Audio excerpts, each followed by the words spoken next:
Mikeya. Excited to talk to you today. I'm excited as well. So you're a third-year junior here at UTA. I am. Talk to me a little bit about what drew you to UTA. Obviously, I know you're from Texas, right outside of Tyler, Henderson, I believe. Yes. So how did you get here? UTA was one of my big decisions. It's not far from home. It's also not too close. Getting to actually meet some of the coaching staff led me here, as well as getting like a visual of the campus, the idea of what I'd be walking in every day. Okay, well that sounds good. Now, I know growing up you played all kinds of sports. You know, you played basketball, you played volleyball, you obviously ran track, softball. So you did a little bit of everything. You know, tell me a little bit about growing up in Henderson and what sports meant to you growing up. So growing up in Henderson, of course, it's a small town. It's like a small part in East Texas. Growing up, playing sports was like a big thing for me. Staying focused, making sure that I stayed on track for what I wanted, because my goals were to go to college and graduate from a 4-year. But one of the things that you talked a little bit about was that when you go to college to play a sport,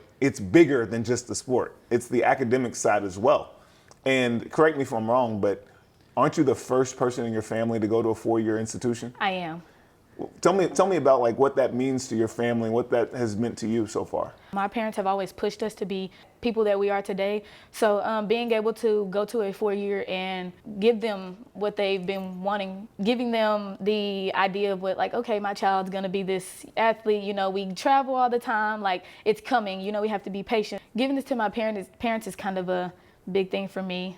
Well, now that you're here at UTA, talk a little bit about, you know, what this community and what the city of Arlington has been like. You know, has it been something that you felt welcomed here? You know, what has been your experience so far with your teammates and things like that here at UTA? The experience at UTA is amazing. I love being around my teammates. Every one of my teammates has had an impact on me. I feel like at UTA on the track and field team, we push each other to be better. We challenge each other. 2 years ago, I joined the SAC team, which is a student athletic development group, where awesome. I got closer with other individuals outside of just track and field. So being able to get in with SAC and meet new athletes that play basketball, that plays volleyball, that plays softball, realizing that it's not just, you know, friendships made at track. There's also other sports you can make friendships with. Well, it sounds like you're building a community.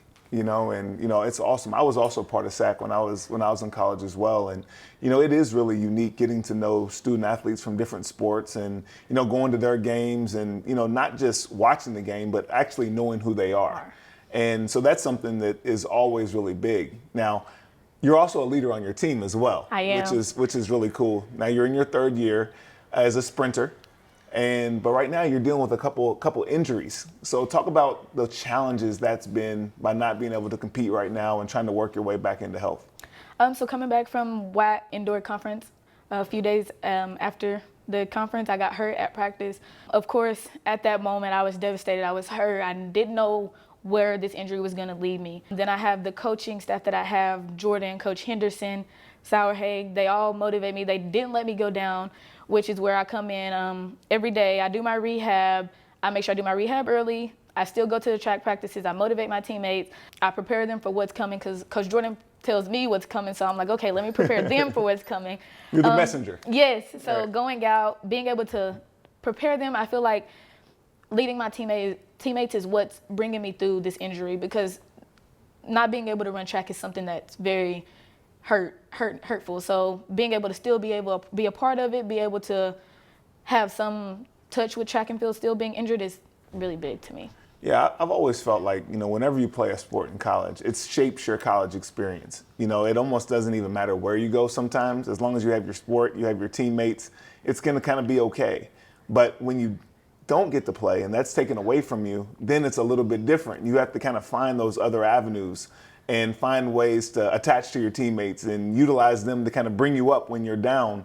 But it also sounds like, you know, in terms of what you want to do into the future, you want to get into athletic training. Yes. And so that kind of goes hand in hand with the fact that you're spending a whole lot of time right now in the training room. Yes. So has your injury led you to that, or was that something you've always had an interest in? I felt like I was always hurt, or I was always feeling something, but I always told myself, like, okay, I'm not gonna let this pain get to me. Being in high school, I would always go to the trainer's room. I was actually an student athletic trainer in high school. That was one of my decisions, like, okay, this is something that I wanna do in the future, so let me start now.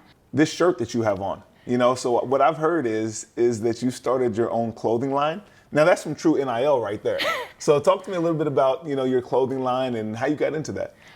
So when COVID came around, we were stuck in the house. I was bored. I was like, okay, I'm either gonna eat and not be able to work out, or I'm gonna find something that I'm interested in. My mom originally started making shirts. I seen her doing it. I was like, oh, that looks fun. So then I took over, and my mom was like, okay, I'm gonna take a break on this. You have it. I decided I was gonna make shirts. I was gonna make face masks, customize things. That's when I became Designs by Kia. We started creating face masks for various things. People couldn't go to graduate. They had a certain amount of people that could go to graduation, so people would order just face masks with their student on it and their jobs on it. So things like that. It was something fun.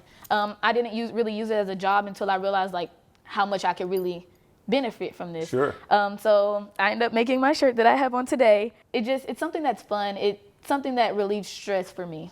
So something that's very beneficial for me. Okay. Now how do people find out about Designs by Kia? Is there a website? What's the best way to learn more about what the offerings are? I do. It's more of a social media platform. So Okay. I have an Instagram. It's called Designs by Kia.